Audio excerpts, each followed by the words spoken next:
Let's be friends. Have you not?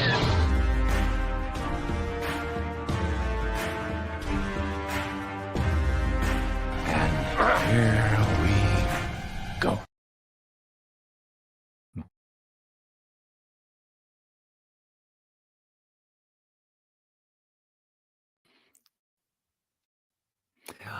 Good evening, ladies and gentlemen, and welcome back to the Ambassador Wing. I do apologize for the delay. We had some minor technical issues on my end, but I'm here. Y'all are here. Hopefully, y'all will be here soon. And glad to be back. And tonight we're revisiting the early 2000s, the early years of this phenomenon, the genre known as the comic book or superhero movie. And tonight we're going to be revisiting a personal favorite of yours truly, the Fantastic Four. And no, I'm not talking about Fan Four Stick. I'm not talking about the Roger Corman Fantastic Four. I'm talking about a proper, although haphazardly executed Fantastic Four film. But before we get into all the festivities this evening, just a couple little notes. As always, when I do these watch alongs, I will have the link to the stream in the chat, which I have posted and pinned already. And I will have the link to the watch along itself once you come into the studio, once you come back in here with me. The link for the movie itself will be in the private chat so that you can watch along and all that fun stuff. Do want to let you all know this is one of two watch alongs this month. Next week are going to be revisiting the mid to late 1980s in preparation for the legacy Beetlejuice, and we will be revisiting Beetlejuice. So be sure to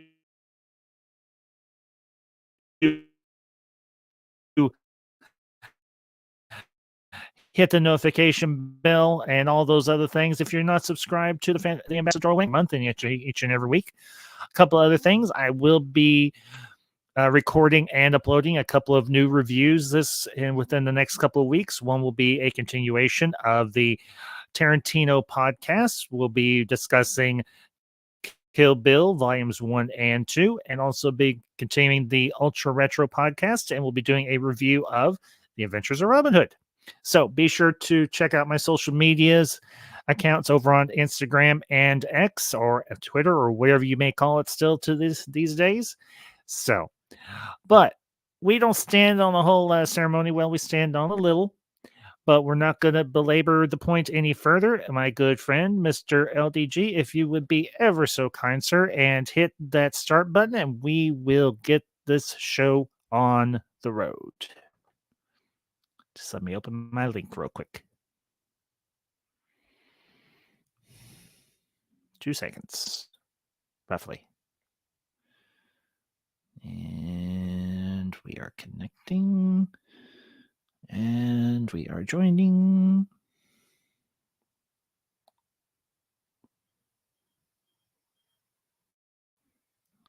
And there we go. Okay.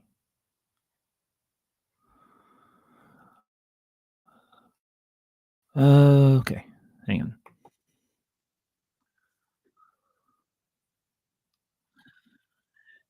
Yes, it is, my friend. Thank you.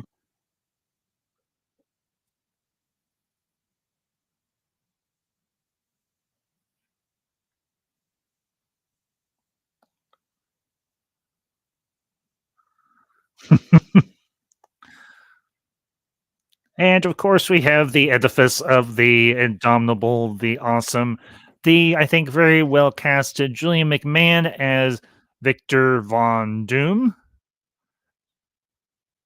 Of course, we got Michael Chiklis. You know him, you love him. If you were a kid of the 80s, the show The Commish and also The Shield over on FX. And now as Mr. Ben Grimm, a.k.a. The Thing. Larger than life.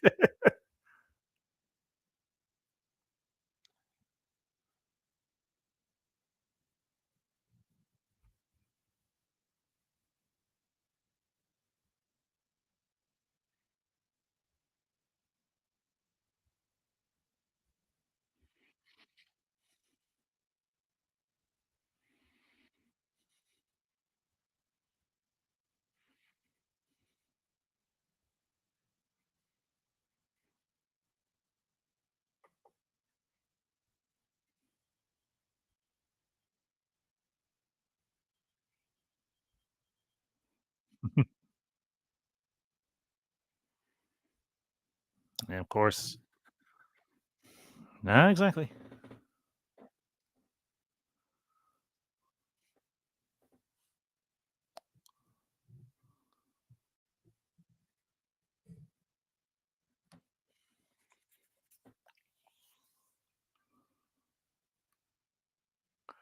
And there he is.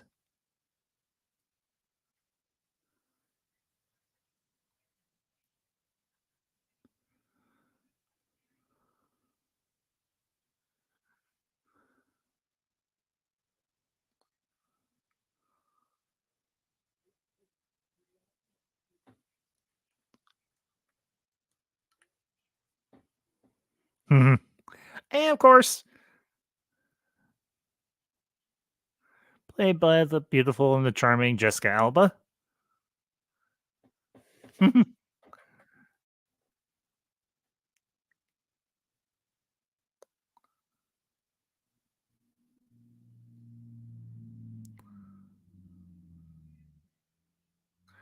Ouch.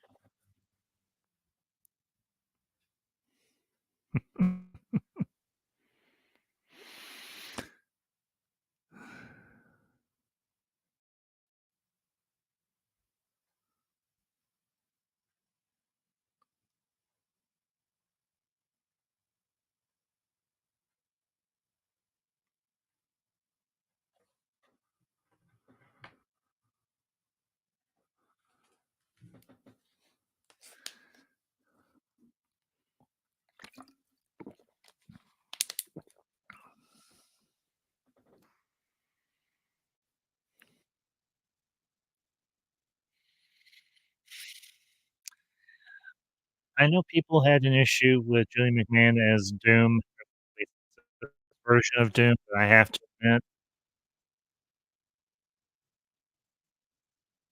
for me, it works.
Ouch.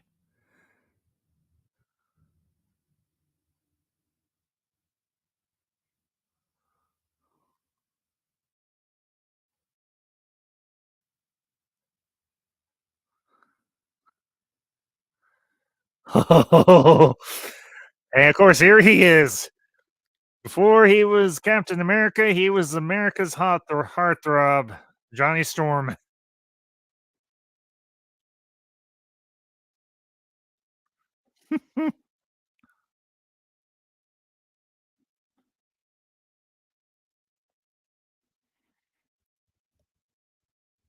The underwear model.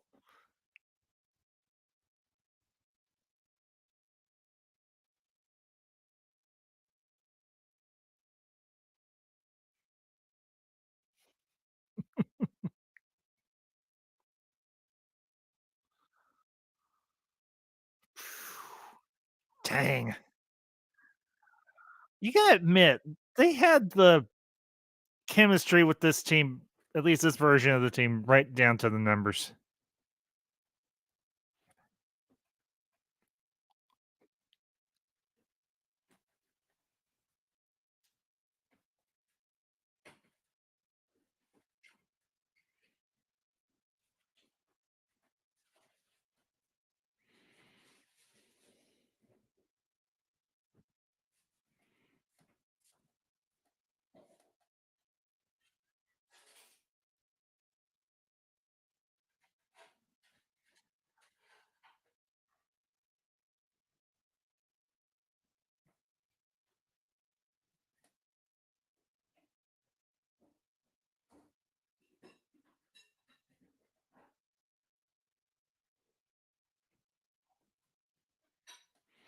He's worse in suit than the hot babe.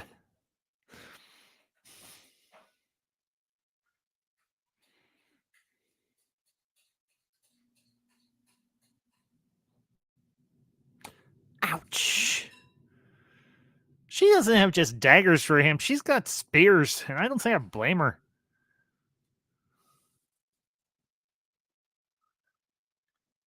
For a brain and an IQ in the high triple digits, he knows jack all about women. And for heaven's sakes, Tony Stark was a genius, and, well, he was a lazy man too. Reed Richards, uber geek with no play whatsoever.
I admit, the sets and the suits look really good.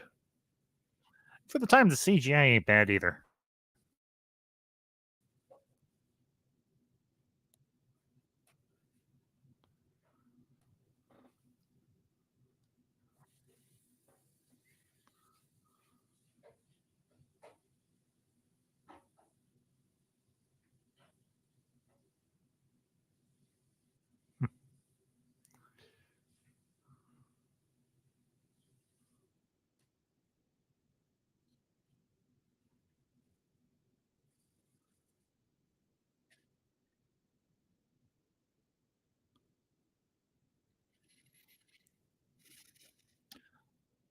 A little dated, but the CGI still holds up pretty good. Thing I will say, far as I know, there was never any storyline where Doom tried to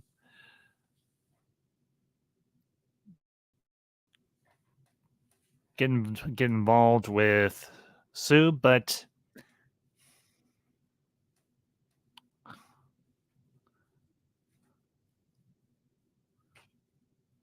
eh, well, looks like your calculations were off, bud.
I hope nobody saw that. Nobody saw that.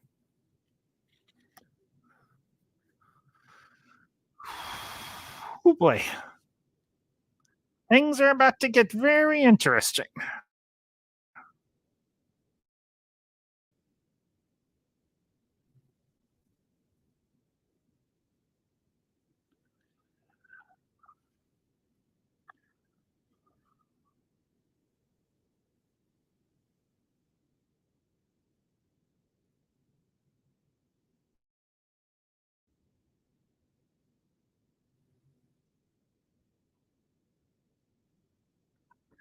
And there's the famous cosmic storm, just executed a little bit differently. Instead of them being in a spaceship, they're in a space station.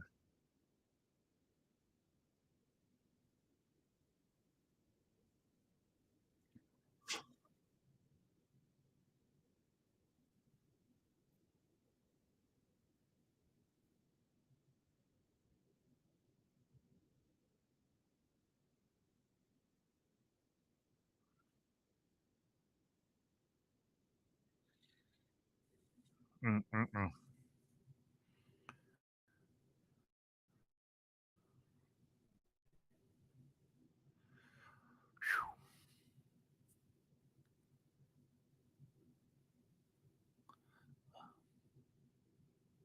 Mm-hmm.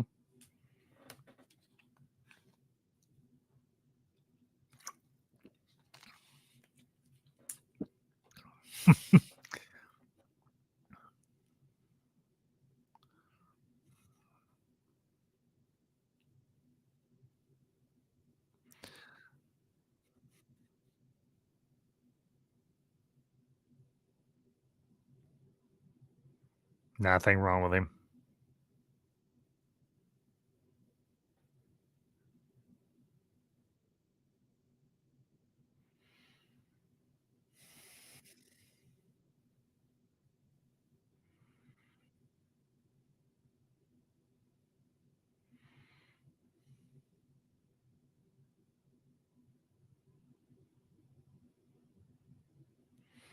The classic gray streaks on the temples.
Now here comes the business end of thing.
Oh boy. 209 degrees.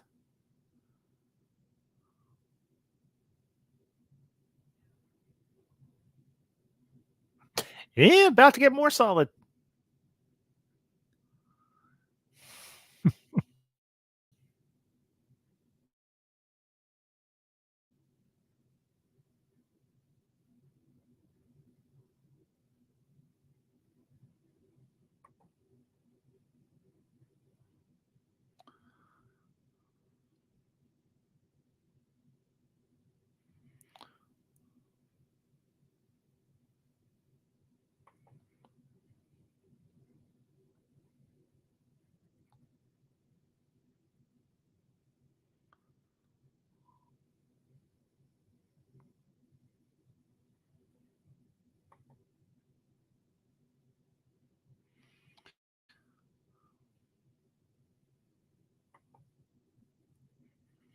Yeah.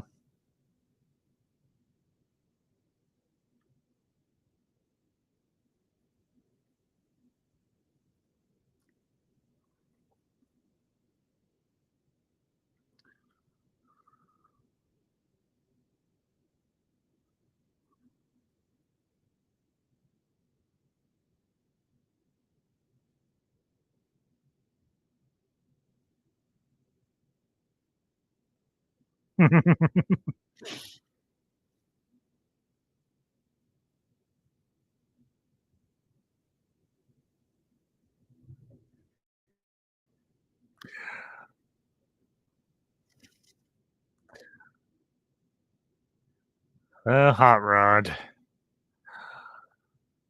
I have to admit,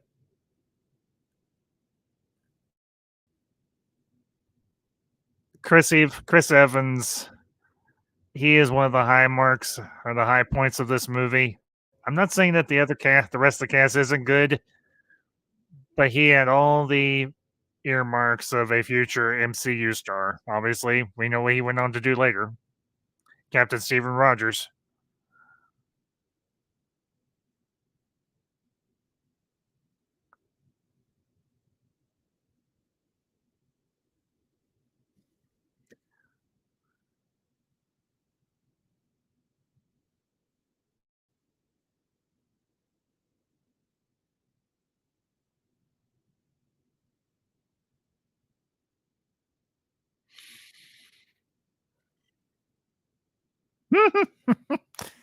Ladies and gentlemen, the Human Torch.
This is the only thing about this adaptation of Doctor Doom I didn't care for. They actually gave him powers. It doesn't.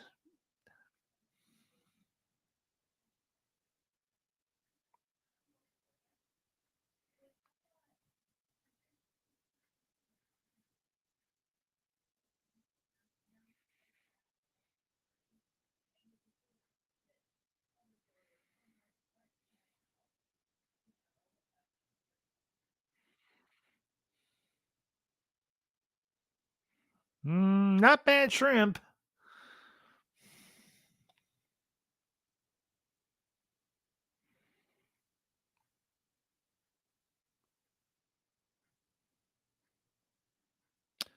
Oh boy. Mr. Von Doom's not happy.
And the Invisible Woman.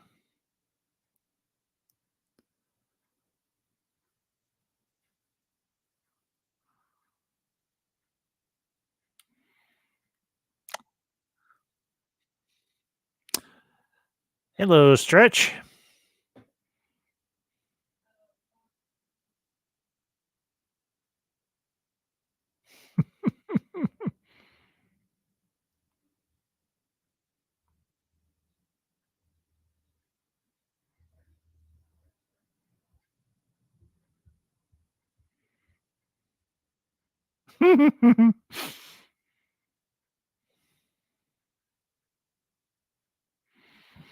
Mr. Vanity.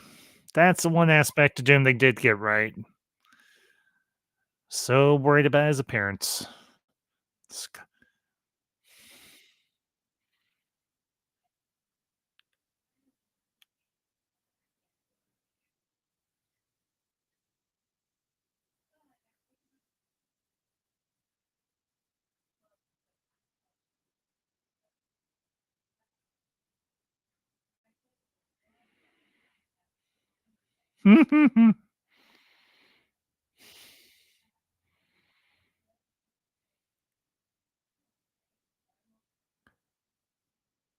But all over. Oh.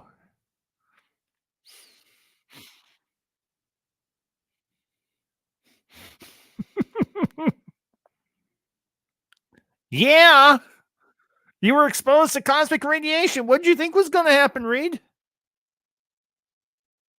Hey, Ferris. Good to see you, bud. So, this is still my favorite live action adaptation of the Fantastic Four. Same here, buddy. No fan force stick. No.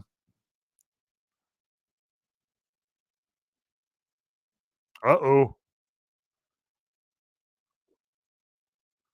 Oh boy. Body mass index hitting the triple digits.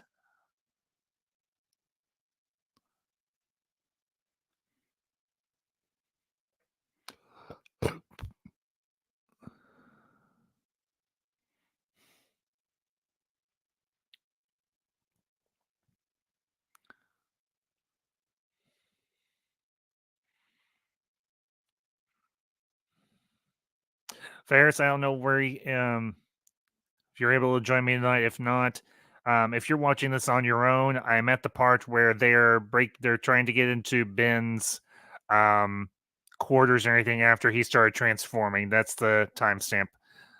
Let me see if I can give you an actual timestamp. One second, bud. Um, no, I can't give you a timestamp, buddy. I'm sorry.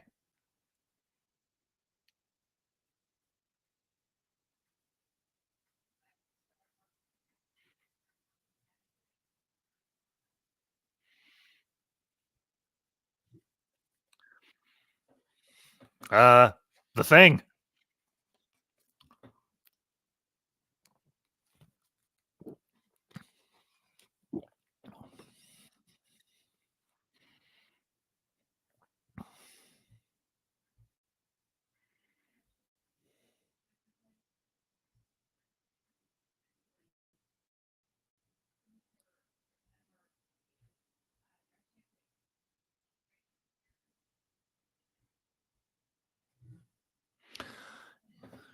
Yeah,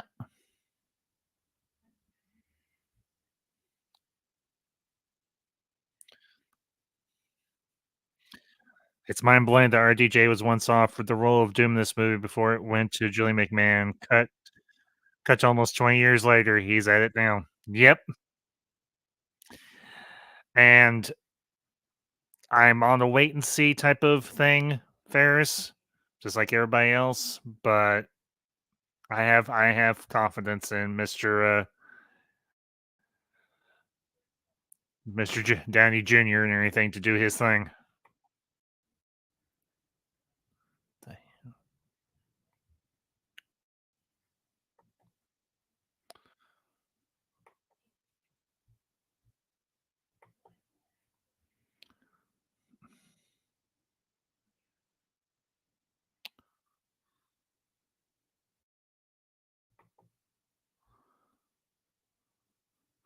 That's because he is a little different. He's a lot different.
Mm.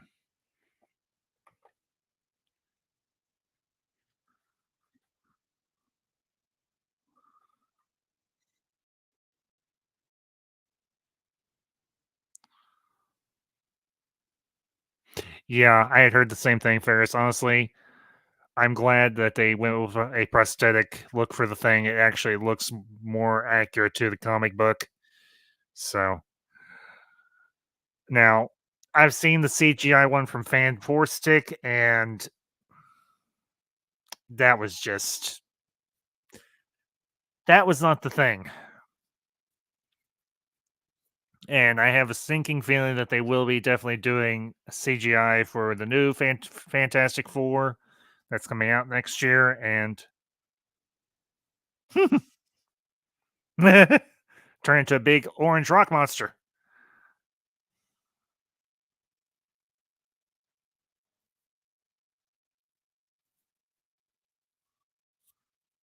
And he just took a dump.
Oh no.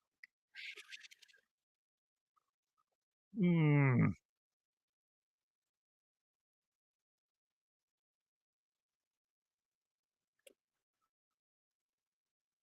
Oh boy. Only in New York could you have a wreck from something as simple as some jumper trying to do something dumb. Yeah, Ferris, I will agree with you, bud. Wholeheartedly and fully agree with you. This is actually a really good sequence.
Little sex appeal for the fellas.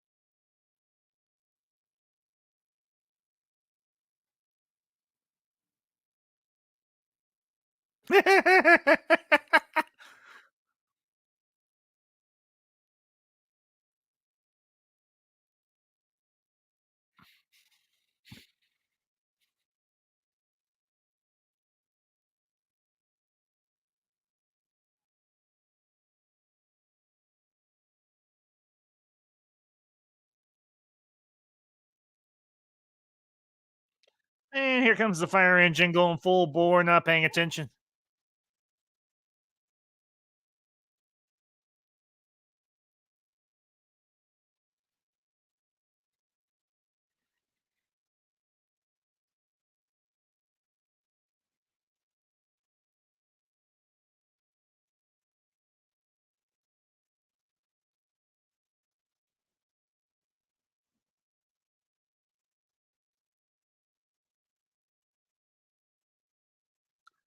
Probably. Well, not only can you control flame, but you're flame retardant.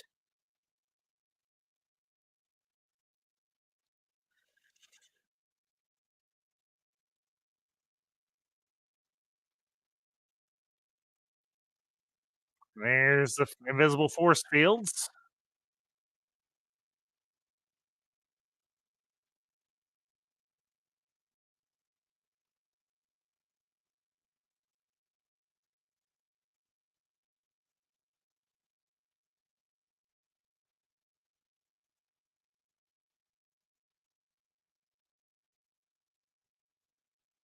Too much weight.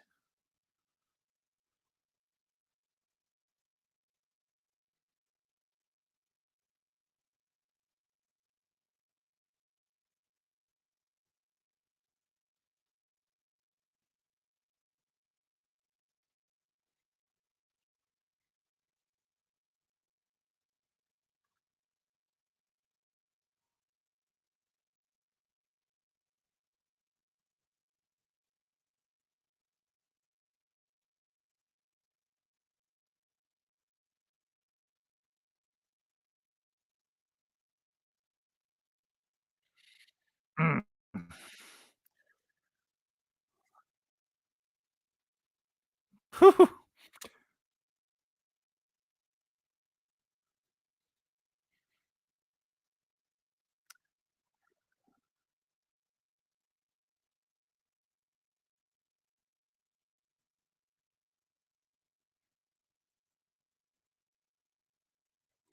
And that is true, Ferris. I never had a problem with her as Sue Storm. I mean, did they play up some of the sex appeal a little more than they should have? Yeah. But in terms of her performance, she actually did a good job. I think she brought a good balance to the rest of the dynamic of the team. And I think she rocked it.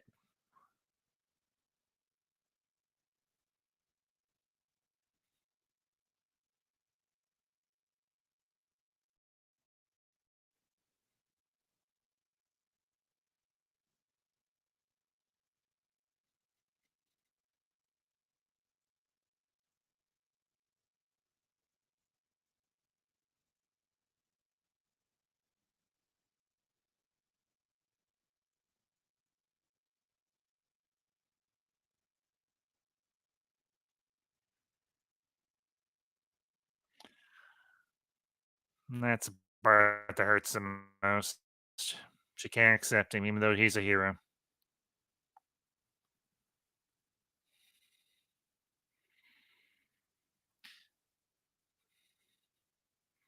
I will say one of the positive aspects of this movie is it does give you an idea. These aren't just, heroes or anything doing their thing, doing their due, doing the superhero thing. It was a step in the right direction to humanize them as people, not just doing the whole superhero thing. And later we would see that with the Sam Raimi Spider-Man movies as well. And he will Blade and obviously they took a lot of inspiration from that particular aspect of this movie with the MCU.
Well, here's the thing, Ferris. Brothers and sisters don't always have to have the same hair color and so on. I mean, my mom and her brother, they didn't look identical, but they did have the right vibe as brother and sister. Obviously, they were brother and sister. So with Chris Evans and Jessica Alba, yeah, I think they had a good enough rapport as a brother and sister in terms of their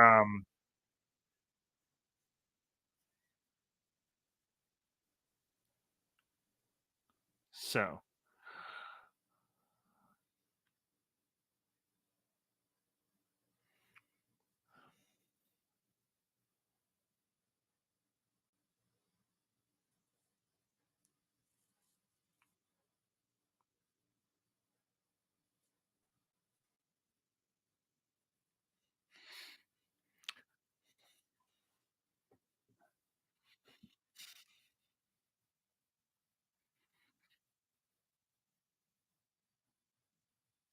hey Benson, good to see you, buddy.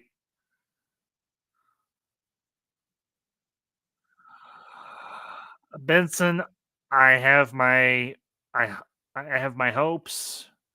I hope that they can finally crack it with Robert Downey Jr. as Doctor Doom. We'll have to wait and see.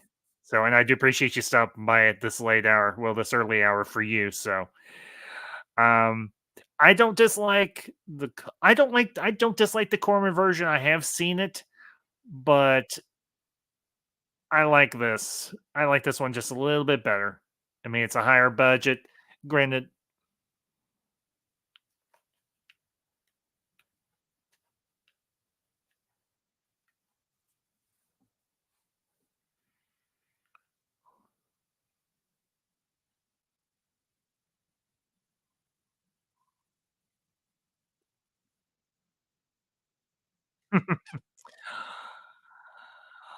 I don't know much about Condor Man Benson, to be honest with you. So we'll have to wait and see on that one.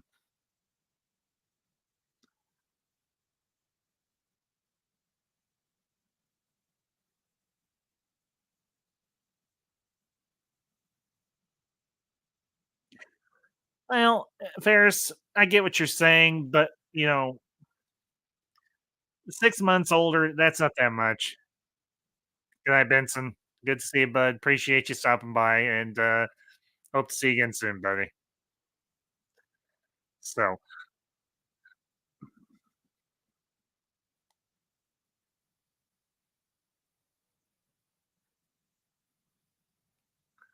well, for heaven's sakes. Seriously?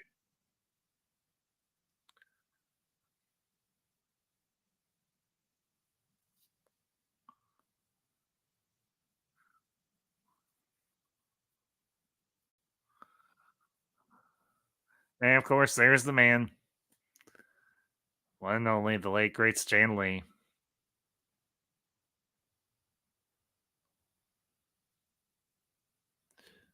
I don't think this is gonna work.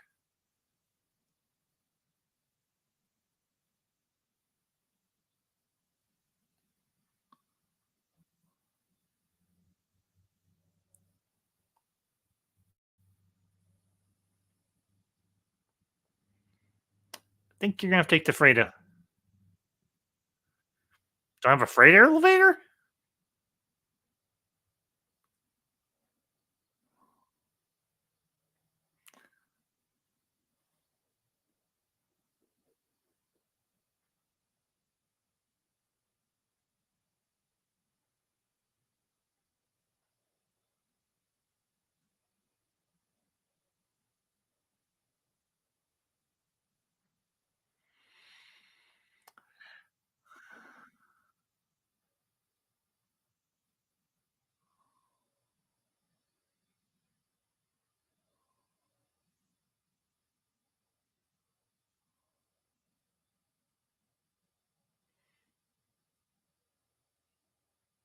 Not bad.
Yeah, since you just lost your company, bud.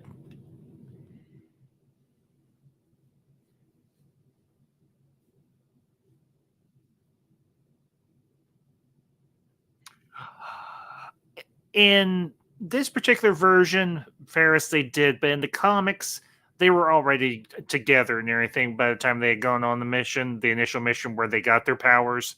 They had been dating for a long time and they eventually got married.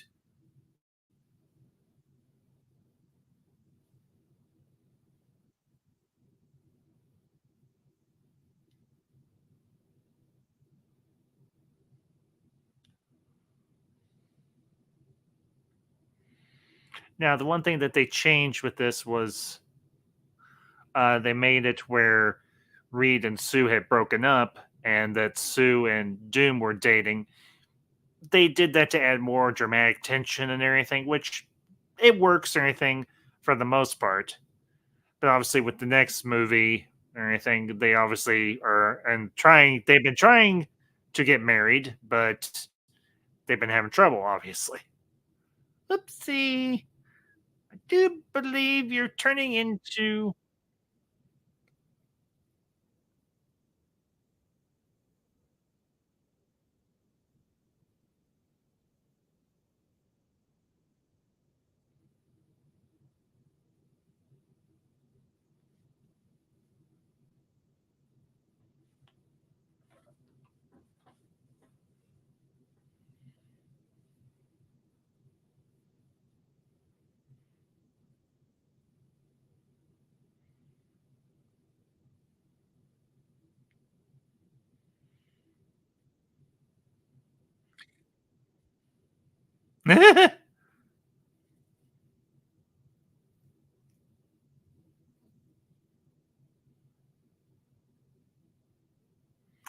Uh oh.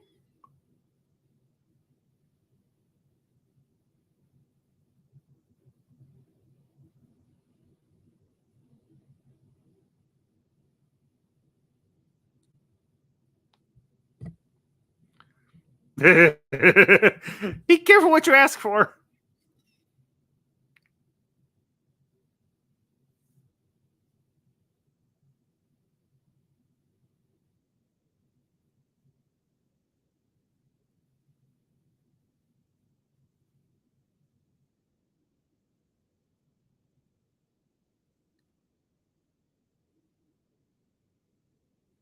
They don't want you to go hotter. They want you to cool off, dude. You're going to melt the equipment.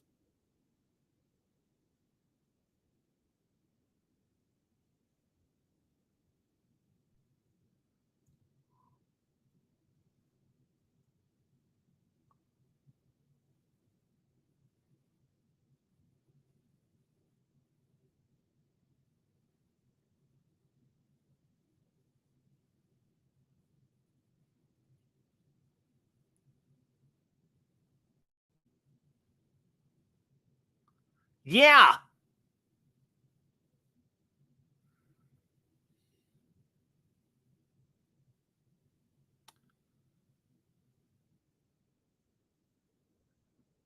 Well,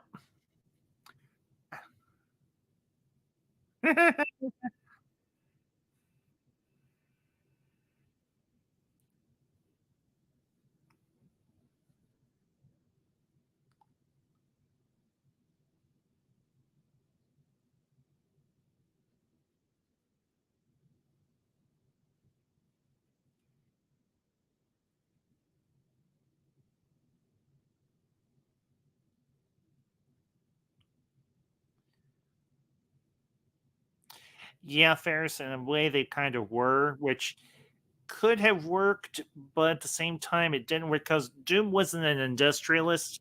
He was the monarch of Latveria. He was a sorcerer. He was a scientist. He was a technologist, much like in the same vein as Stark. So I think,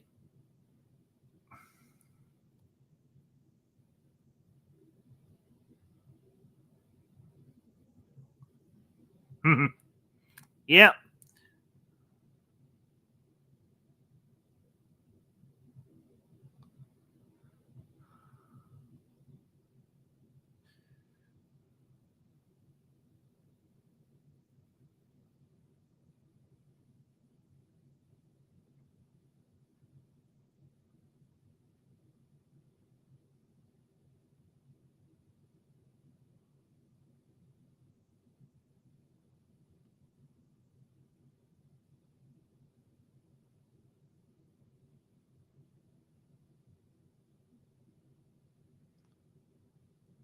hmm.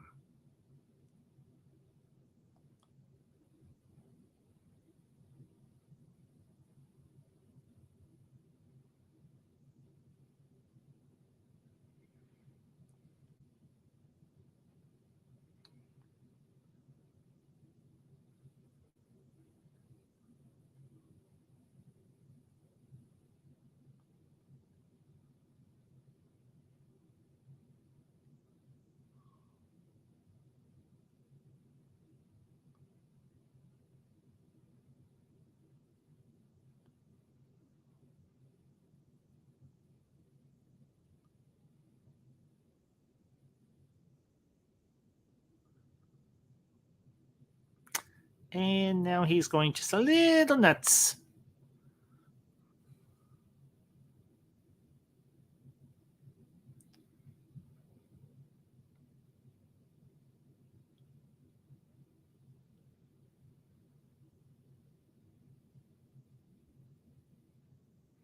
Yeah, same here, Ferris.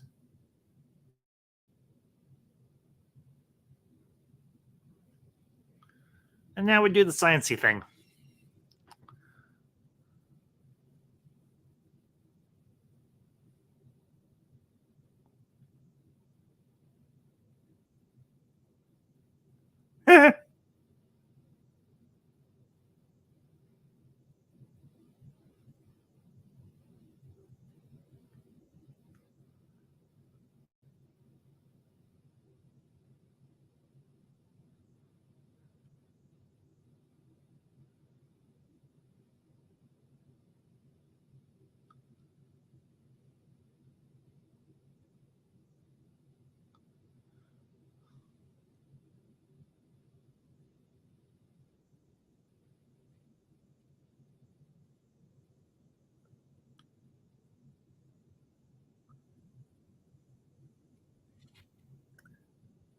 The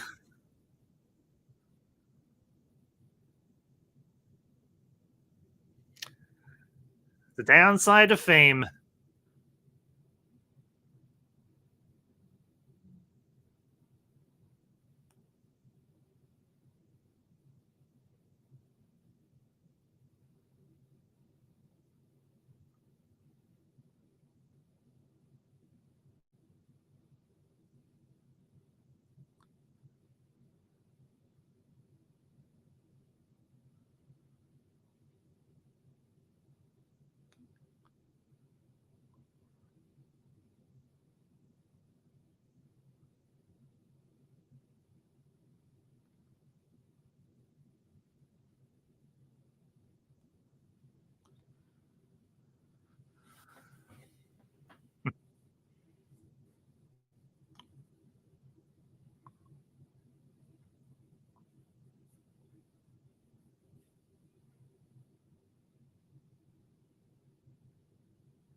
Yeah.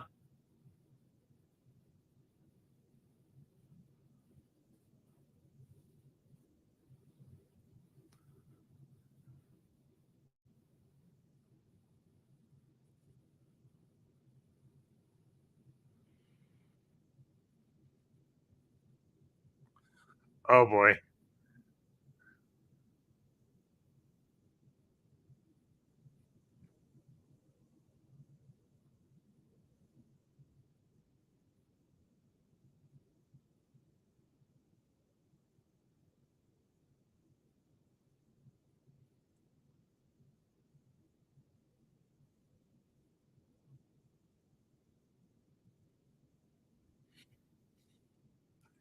I do have to admit one other thing about this.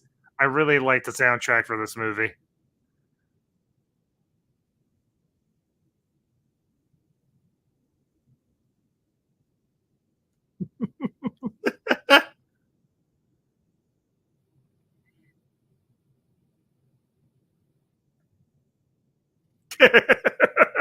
Johnny!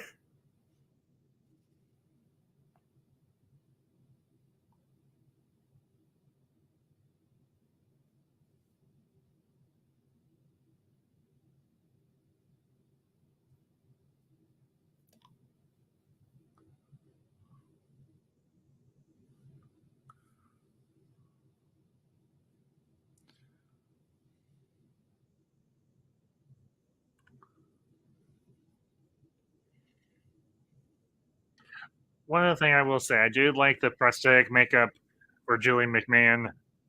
It does look, it has aged very well. But I do have to say, I am looking forward to the day when we get a more accurate version of Doom. I want the scientist. I want the sorcerer. I want the.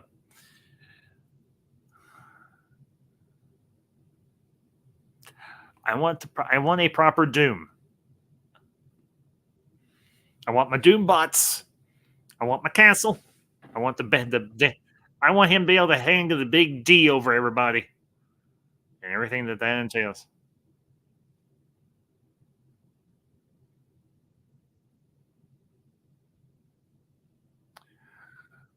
Fun fact: Wayne Records did the soundtrack for this movie. They also did Ben Affleck's Daredevil and Thomas Jane's Punisher. That doesn't surprise me.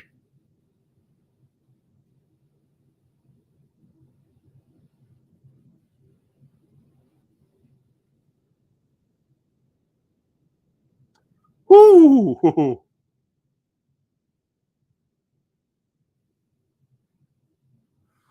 Well,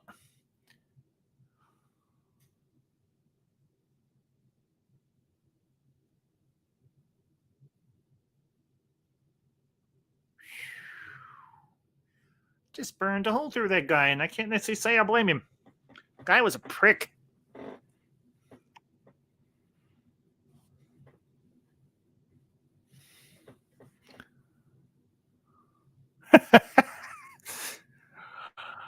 Practical use for his powers. Make your own popcorn.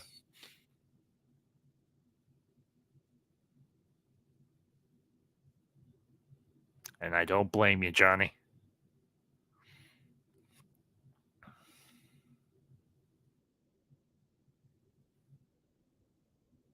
Torched.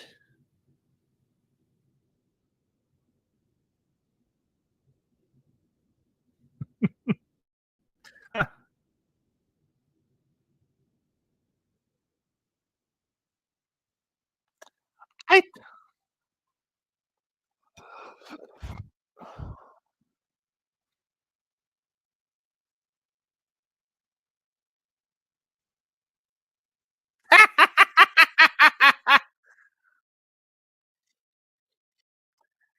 got hard to go when your tires are melted to the road, buddy.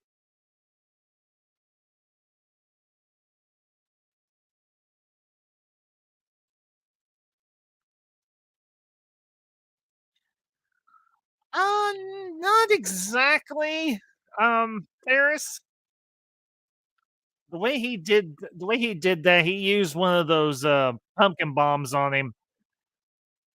So slightly different, but not far off.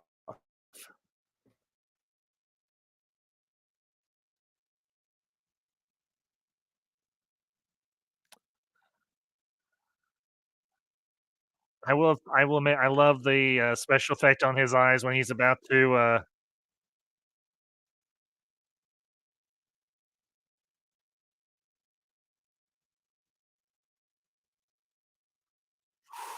Oh boy. Hmm.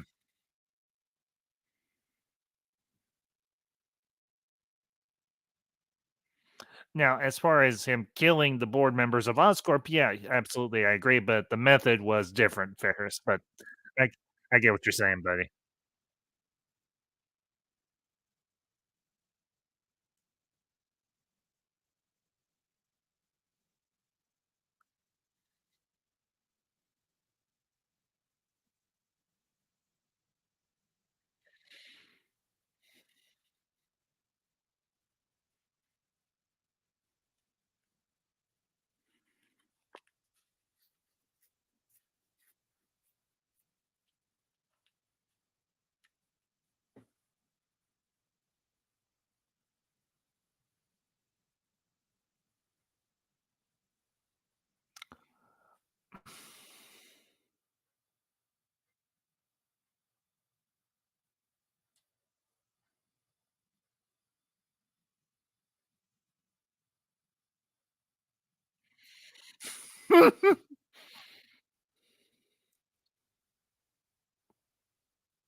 You know what, Ferris? That's actually a good question. I wouldn't surprise me if he was into that sort of thing back in his younger years. I mean, he's gotten a little older now, so it wouldn't surprise me. Uh oh. Oh no.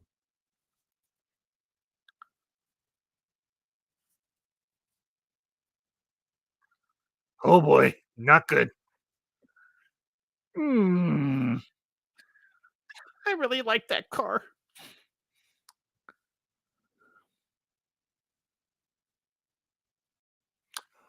Oh.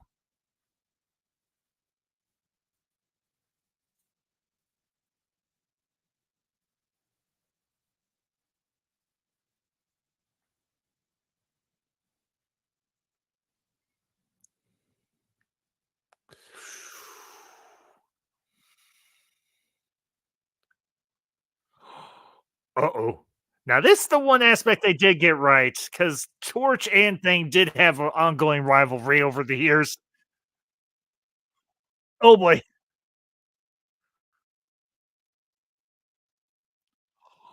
Uh-oh.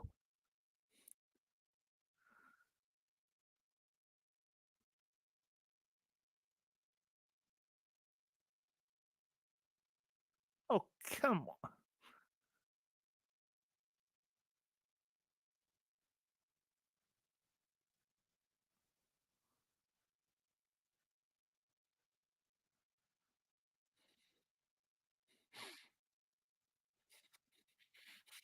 Yeah.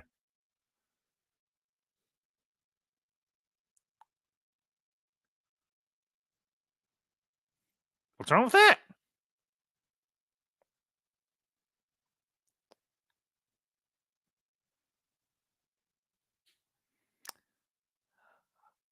You gotta admit, Johnny is not wrong.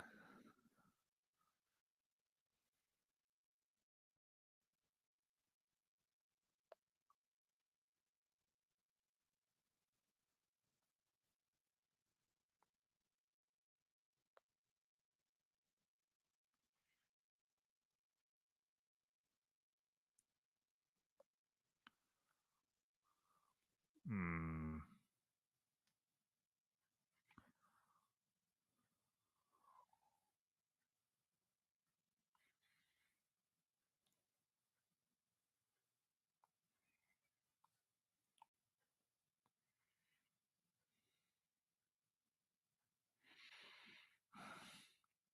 That's the one thing that the movie does very well. It humanizes every one of them. Uh-oh.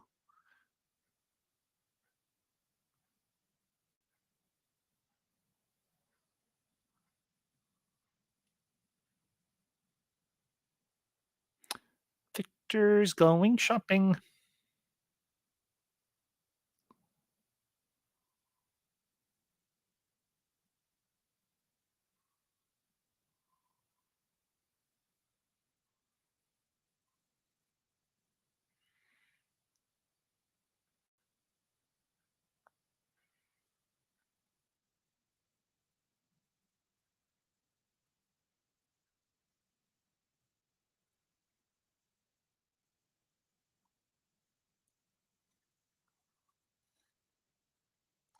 Damn it. Poor guy can't even sit at a bar.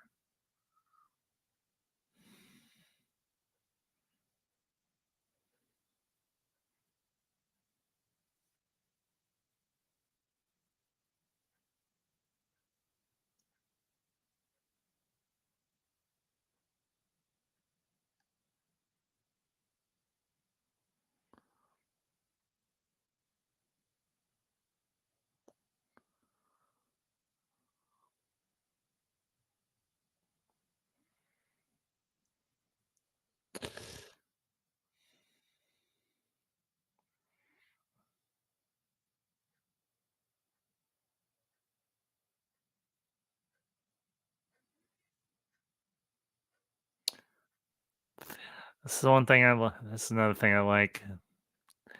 Because he does end up with a woman who is blind, and she's actually a sculptor.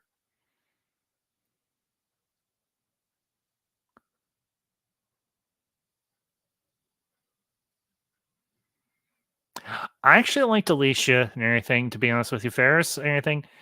I know in the comics she was a white woman, but honestly, it doesn't bother me. She was a side character, but she was also Ben's love interest after Deb left him and everything. And I think she, I think she brought a nice balance to Ben's character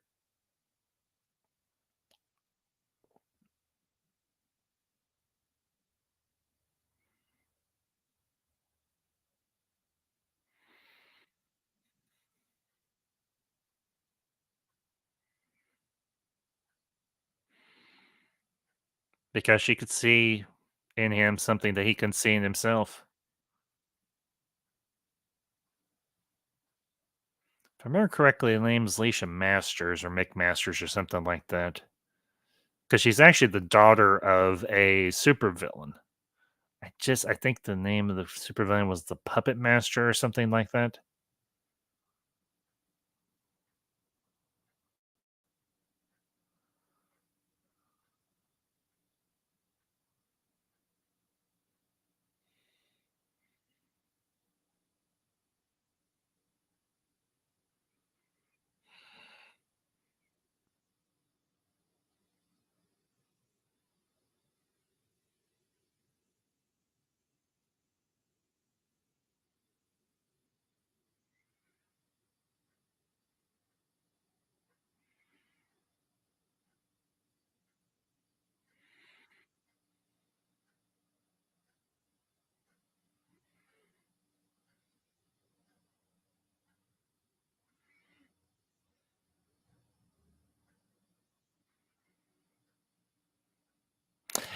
It kinda did, but unfortunately, Ferris, the second one, didn't do as well as they'd hoped, and this one, it didn't necessarily underperform, but it didn't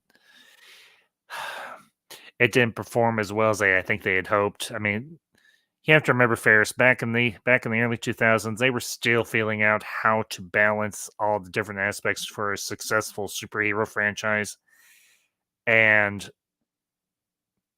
for the teams and so on, and they just didn't quite hit the mark with either of these movies. I'm not saying either one of these movies is bad, although I can't stand what they did with Galactus in the second movie. The stronger point was, of course, Silver Surfer. They got that part they got right, but these were the casting for this movie wasn't bad. It was a good strong it was a good cast. It's just I think they had an inexperienced director and they had an inexperienced writer and they just couldn't nail that sweet spot that made this movie as good as it could have been. That's the only issue.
The fact this movie came out 5 to 6 months after The Incredibles makes the movie kind of lost and clueless, don't you think?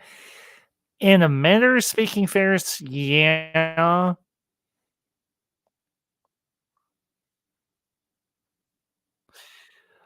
I will admit the Incredibles did something that the Fantastic Four didn't wasn't necessarily able to do. Granted, it was a family dynamic, granted, it was a different.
He was trying to help you, but he has to have a life, you ass.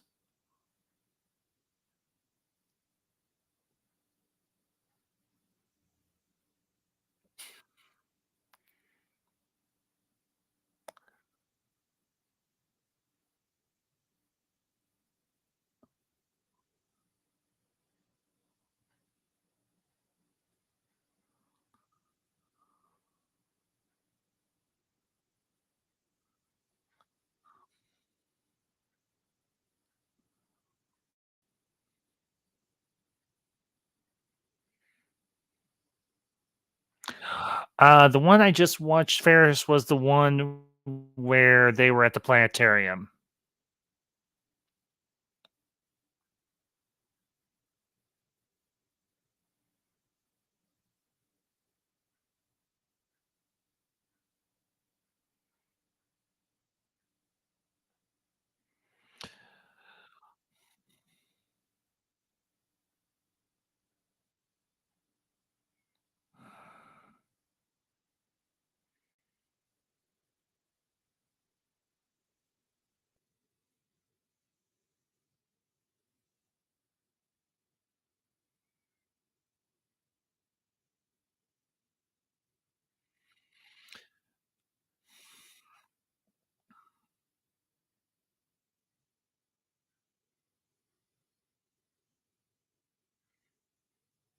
Now, I will tell you, Ferris, this isn't the extended cut. This is the regular theatrical cut, but I do have the extended cut and everything on DVD. I got it back a few months ago. I just hadn't had a chance to watch it. So if that's what you're talking about, I'm eventually gonna give that a watch, and I'll let you know.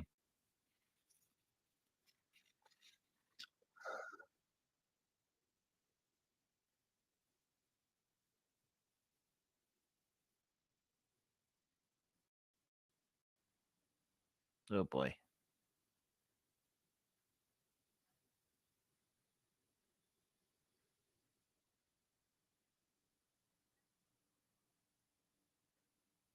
Uh oh.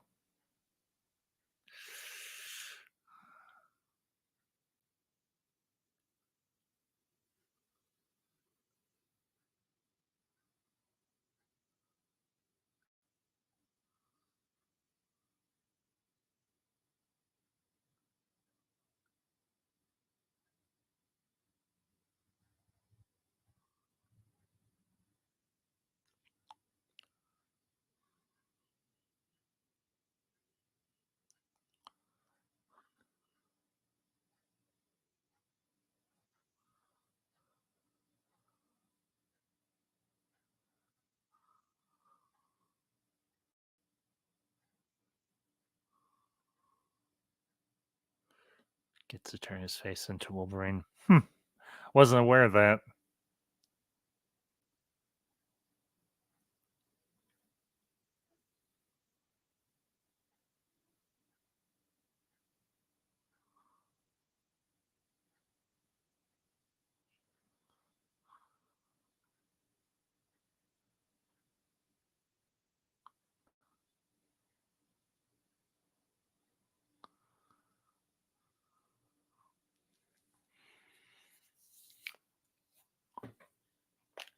And now we're at the scene where Doom reverses Ben back to normal.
And there's Mr. Grimm in all his normal.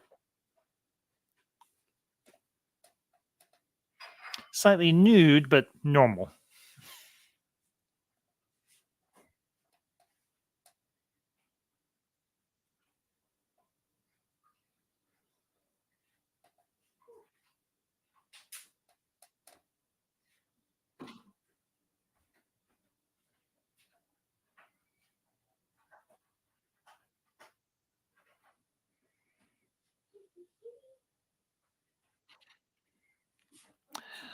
Yeah, he knows. And now he's going to go after the rest of your friends.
Yeah, they do, especially Bondoom's transformation.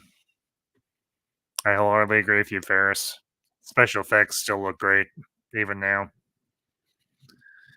And the mask. Not a bad interpretation of the mask.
Yeah, there's the line everybody was waiting for.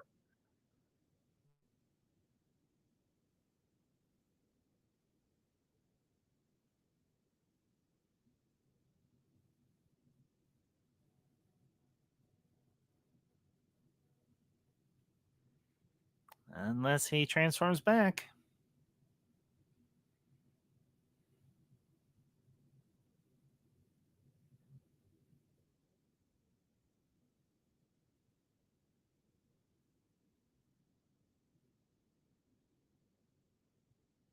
Mm,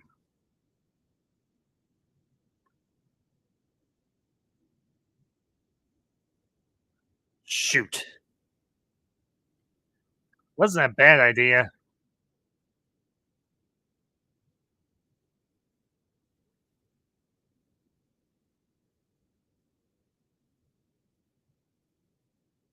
Come on. You're on the right track.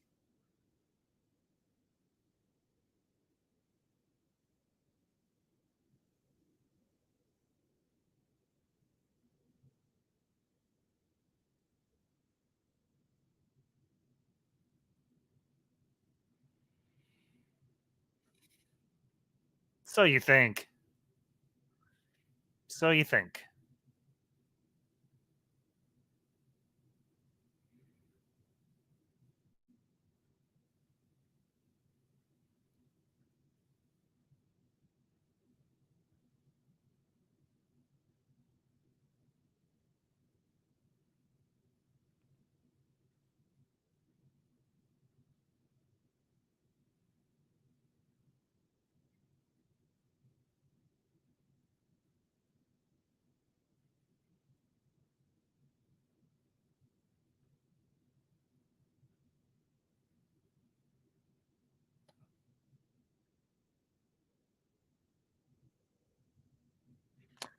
She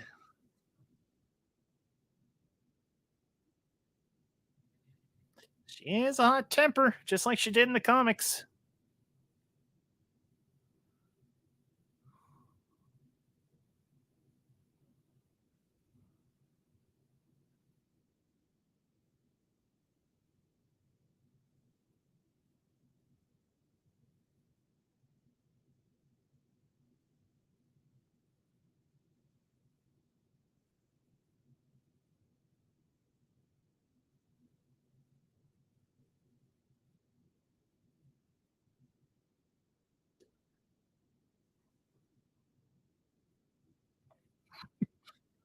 A little fan service never hurt nobody, especially when it works.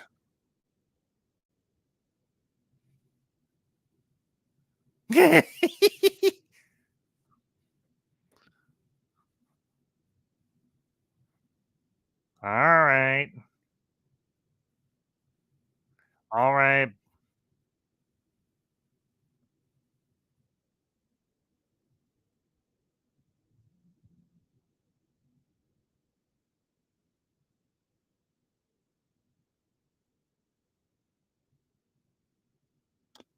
Oh boy.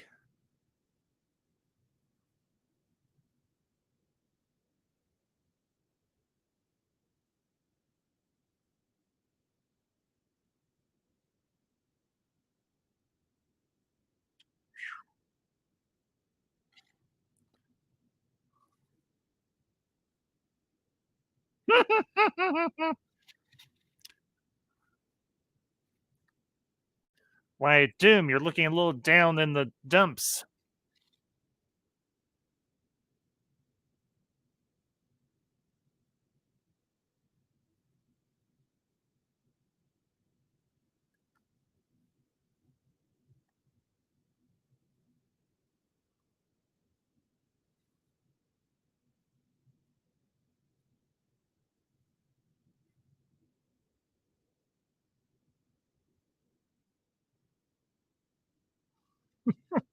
I don't.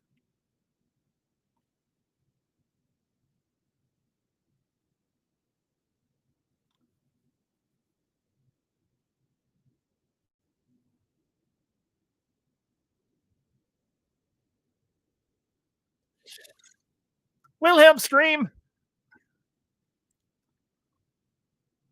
Lieutenant Wilhelm still working hard even in the early 2000s.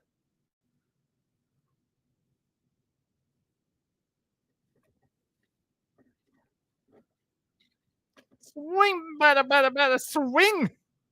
Thanks.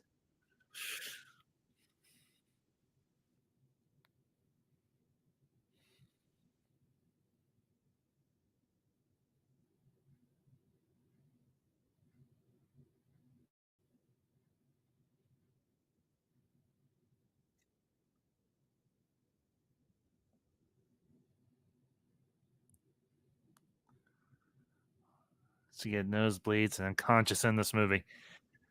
Well, she isn't always. Her powers are a big strain on her.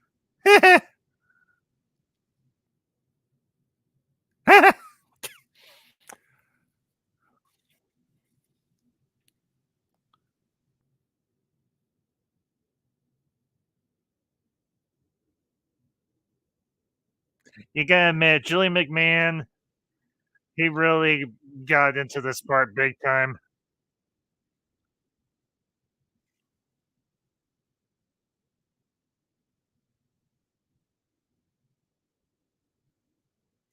There's Lieutenant Wilhelm again.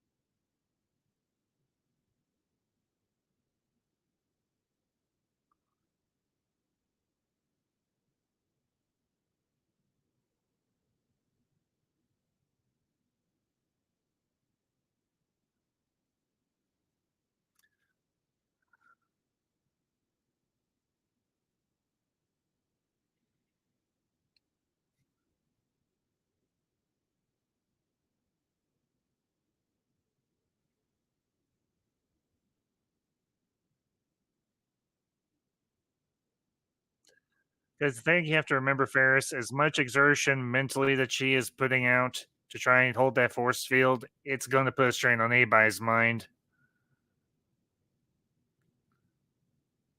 No, Ferris, for me, the Wilhelm scream is movie making 101.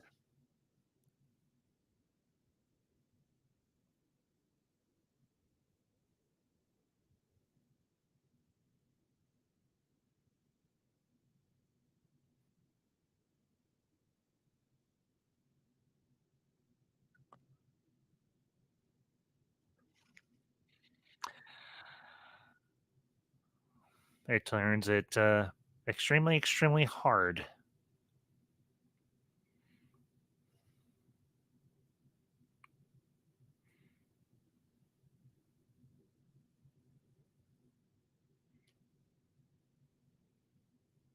So much for you, Mr. Von Doom.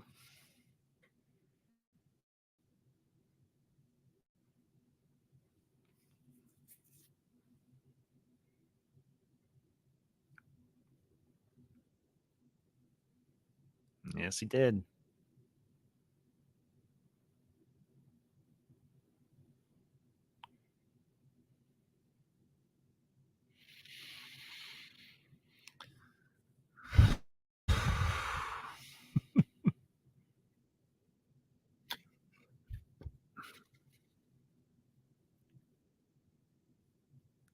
Yeah.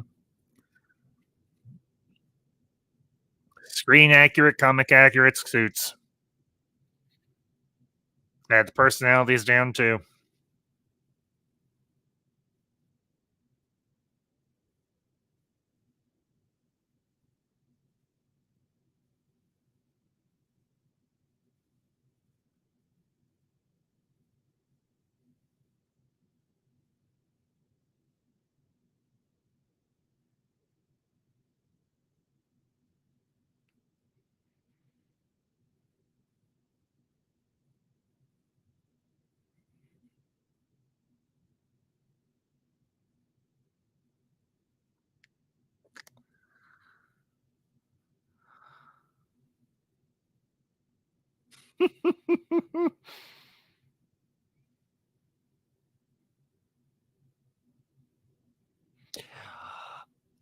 No, this particular version of Doom is different from the comic books, obviously, Ferris. So they had to change the character around, his dynamic somewhat. I don't think he was weaker by any means, because oftentimes it did take all four of the Fantastic Four to outsmart him and undo him. So this change, while I would have preferred a more comic accurate Doom, I don't dislike this version of Doom.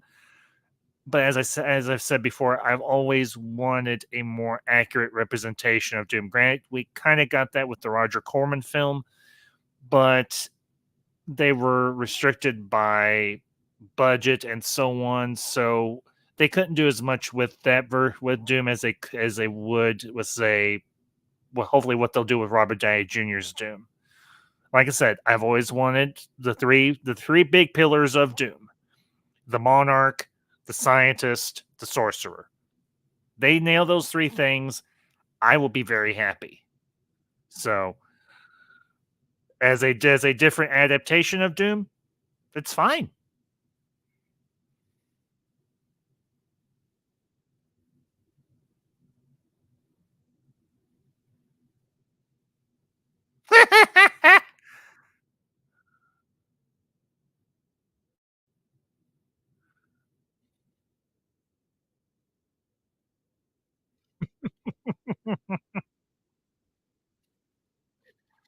And of course, we get our big closing shot, the big flaming four.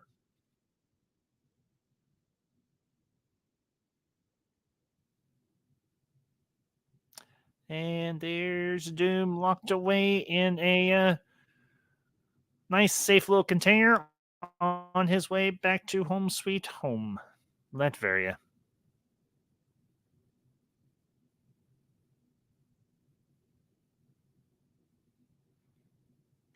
He ain't dead. He's just hibernating.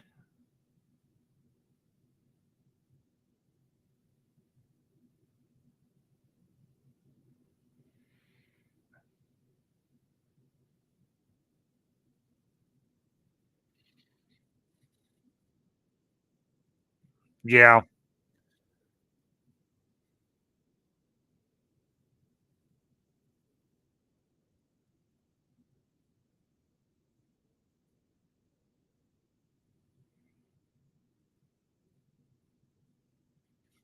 And folks, that's of course Fantastic Four. Created by two of the greats, Stan Lee and Jack Kirby. So yeah. I do I will say this. Am I going to watch the new Fantastic Four that's going to be coming out next year?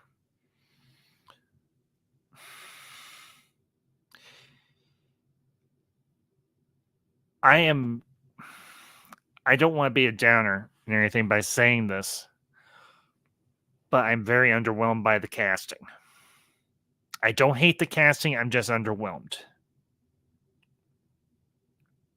Do you think it was early to use Doom as a villain? If I'm not mistaken, the Mole Man was the first villain in the first issue of the comic. The issue, Ferris, is they hadn't established Monster Island and the mole people and all that other stuff.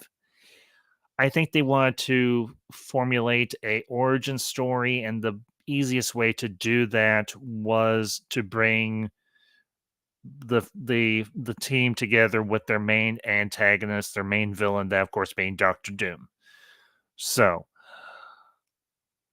I think this was the most streamlined way for them to accomplish a origin story and also a entertaining movie.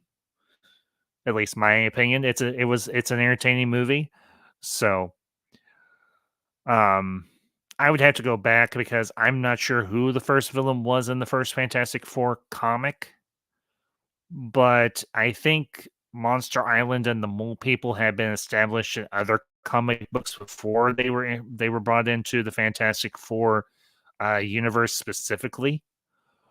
So, but I will I as I was saying about the new Fantastic Four that's going to be coming out next year with Pedro Pascal and all of them. I don't dislike the cast. I don't dislike the actors to any degree or what have you, but I just don't think it's as good a casting as could have been done. I think they missed an opportunity with bringing back John Krasinski from his role as Mr. Fantastic from Multiverse of Madness and building a team around him, building a cast around him. Because I think there was a lot of positive reception for John Krasinski as Mr. Fantastic. I know myself, I enjoyed his performance and everything. So, but I'm really on the fence about this cast because aside from Pedro Pascal, I don't know who any of the other cast members are that are playing the actual Fantastic Four are. I've never heard of any of them. Now, I'm not saying that's necessarily a bad thing because honestly, before this Fantastic Four that we just got done watching came out, except for maybe Chris Evans and Jessica Alba and Michael Chiklis, nobody really knew the cast. I mean, Julian McMahon had success with oh, for heaven's sakes, I can't remember the name of the show he was on, but he was a hit with that show. So them casting him as Doom was a good idea. But I'm just, and of course the casting that the cast they had for Fan Four Stick that was done by Jonathan Trank. I mean, okay, yeah, Michael B. Jordan, he was coming off success of Creed and so on. Also played Micro in the Netflix Punisher series. I don't honestly know who that is because I never got a chance to watch the Netflix Punisher series. Ferris. I'm not saying that as a bad thing. I've never seen him, so I wouldn't know. But we had the cast of Fan Four Stick and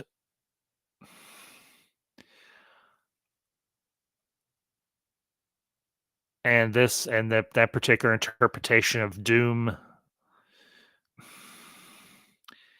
The movie was a mess from what I hear, and I've seen clips of it, and honestly, it looks very underwhelming. It looks boring, to be honest with you. At least with this version, with the one we just got done watching, there was charisma, there was humor, there was a good vibe with the four actors playing the Fantastic Four. You had Julian McMahon as Doom. He brought a lot of menace and slickness and so on to the role of Doom in this particular adaptation. But we haven't seen a trailer yet for the new Fantastic Four. We've gotten some screenshots. We get an introduction to the cast. That's all we've gotten so far. That's it. We don't even know who they're going to be going up against. We don't know if it is going to be Robert Downey Jr. as Doctor Doom. Or if it's going to be another story entirely. So we'll just have to, like I said, we'll just have to wait and see. Honestly. Do you think Ang Lee's Hulk and Thomas Jane's Punisher deserves a sequel? Ang Lee's Hulk, Ferris, honestly, no, because we've moved so far past that particular adaptation of the Hulk. There's no reason. Thomas Jane as the Punisher, I actually really liked that particular version of the Punisher. I enjoyed Thomas Jane's performance. I enjoyed the movie itself. It was actually an adaptation of Ultimate Punisher, if I remember from the Ultimate line of Marvel comics that were done back in the late 90s and early 2000s. So,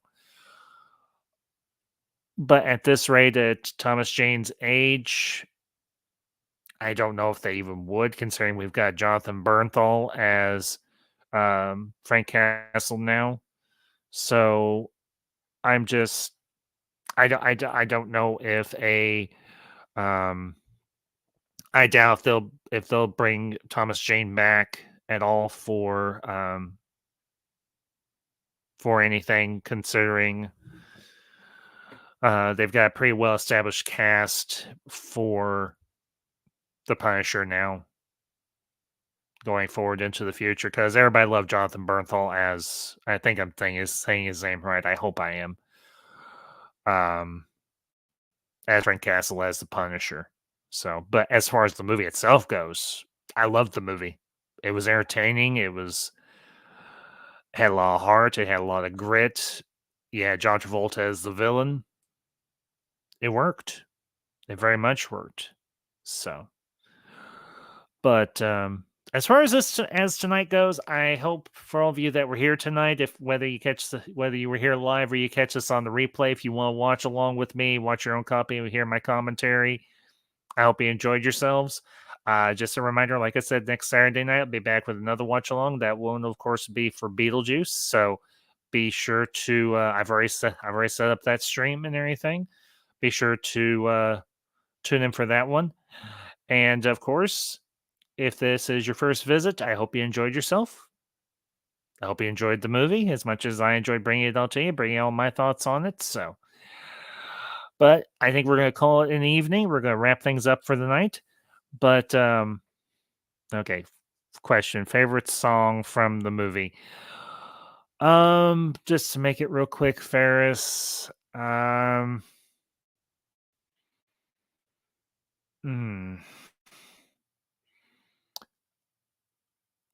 I might have to say the one where Johnny is pranking Ben, trying to smack himself in the face with the shaving cream or the whipped cream or whatever it is. I'd have to say that was by far my favorite song from the movie. So, but anyways, folks, I hope you all have a good weekend. I'll see y'all next one. Y'all have a good night, and as I like to say, stay ambassadorial. That means be true to yourself. Have a good time. Never take yourself too seriously. Treat everyone fairly as you would want to be treated. And if you do all those things, you will always have a place in the ambassadorial wing. Y'all have a good night.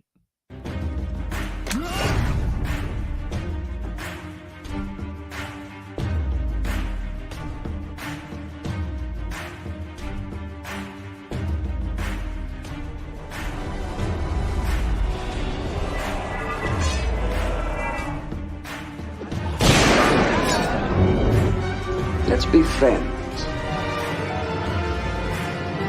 Have you not?